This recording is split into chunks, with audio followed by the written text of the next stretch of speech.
Kesultanan Kadriah Pontianak merupakan kerajaan bercorak Islam.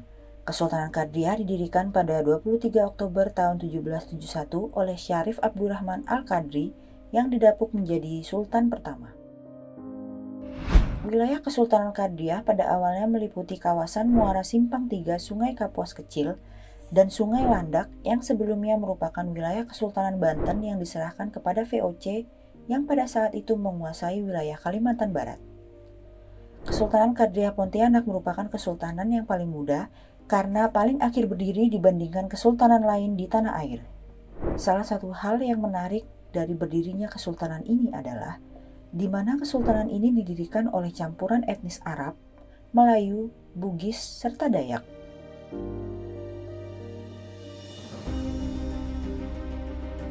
Pada awal masa pemerintahan Kesultanan Kadriah, Sultan Syarif Abdurrahman membuka peluang kerjasama dengan Belanda, tepatnya pada 5 Juli tahun 1779, dibuat perjanjian antara kedua belah pihak yang memungkinkan untuk membuat Belanda membangun kepala daerah Karisidenan Borneo Barat.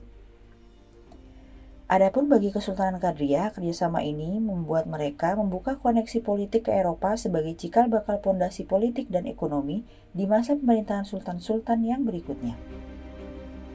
Era kejayaan Kesultanan Kadriah Pontianak mencapai puncaknya pada masa pemerintahan Syarif Abdurrahman Al-Qadri pada tahun 1895 sampai tahun 1944.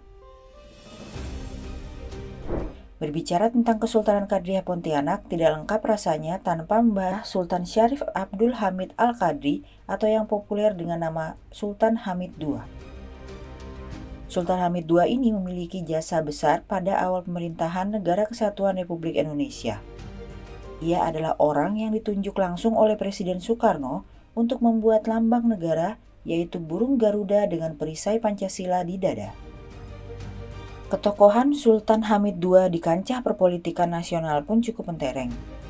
Ia terlibat langsung dalam beberapa perundingan penting seperti Perundingan Malino, Denpasar, serta Konferensi Meja Bundar atau KMB. Juga dalam banyak hal yang lain dapat kerjasama itu diminta untuk memperkuat alat-alat perlengkapan pemerintahan RIS. Dalam hal ini, perundingan antar sekutu dalam hal ada ancaman penyerangan terhadap salah satu sekutu atau terhadap kedua-duanya pada bantuan yang diberikan negeri Belanda dalam membangun Angkatan Laut Indonesia antara lain-lain dengan menyerahkan sejumlah kapal perang kepada Indonesia. Ia juga diangkat oleh Presiden Soekarno sebagai Menteri Negara Sonderportofolio. Secara historikal, Kesultanan Kadriah Pontianak memiliki catatan yang menarik.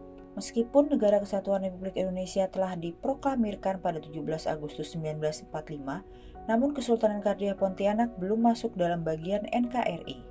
Pada Oktober 1946, pemerintah sipil Hindia Belanda membentuk Dewan Borneo Barat sebagai representasi dari daerah istimewa Kalimantan Barat. Sultan Hamid II diangkat menjadi kepala daerah istimewa Kalimantan Barat pada Mei 1947. Kesultanan Kadriah Pontianak bergabung dengan Negara Kesatuan Republik Indonesia pada Agustus 1950 dan masuk ke dalam wilayah administratif Provinsi Kalimantan Barat. Rekam jejak Kesultanan Kadriah Pontianak di kancah perpolitikan nasional saat ini memang terasa samar.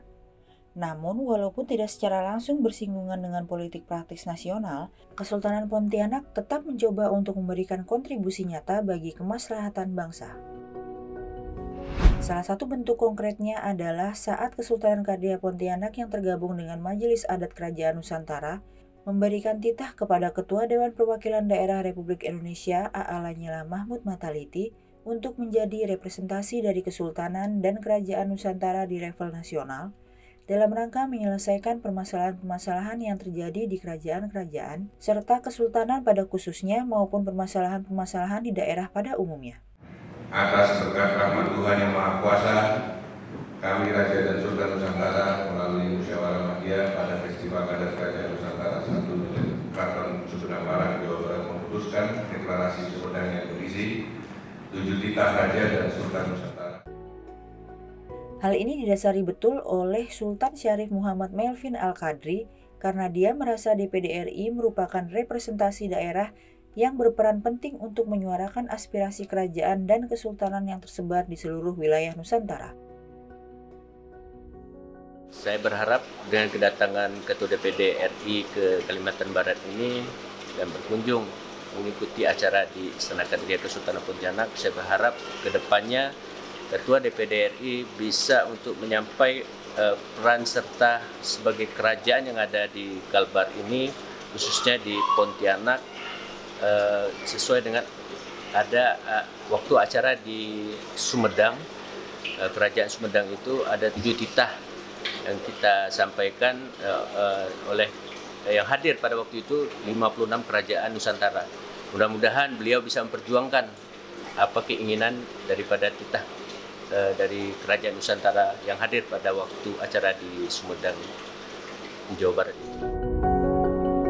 Saat kunjungan Ketua DPD RI ke Istana Kadria, Kesultanan memberikan gelar adat kebangsawanan Datuk Satu Puata yang berarti bahwa Lanyala telah dianggap sebagai kerabat Kesultanan Kadria Pontianak.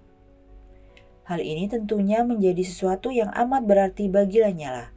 Ikatan kekerabatan ini semakin membuat bersemangat untuk memperjuangkan hak-hak serta aspirasi kesultanan serta masyarakat yang berada di wilayah Kalimantan Barat pada umumnya.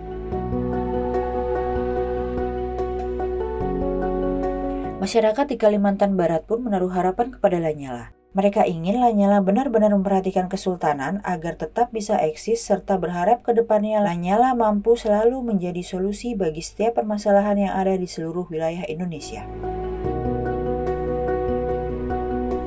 Ketika anggota DPD RI datang, kita rakyatnya yang memilih beliau bisa mengungkapkan aspirasi apa sih yang akan dan ingin kami ada di kota Pontianak ini. Semoga Bapak Lanyala lebih mendengarkan kata emak-emak, karena suara emak-emak itu sangat-sangat bagus untuk Bapak Lanyala.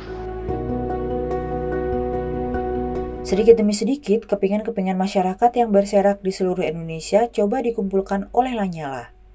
Ia punya keyakinan, jika inti permasalahan negara ini yaitu keadilan sosial dapat diatasi, maka tidak akan muncul lagi kepingan-kepingan permasalahan yang baru. Mewujudkan keadilan sosial adalah persoalan yang berada di hulu, yaitu masalah fundamental terkait perundang-undangan yang selama ini tidak memihak kepada rakyat kecil. Maka dari itu, ia bersama DPD berusaha untuk menyelesaikan permasalahan fundamental tersebut agar terwujud keadilan sosial bagi seluruh rakyat Indonesia. Nyalakan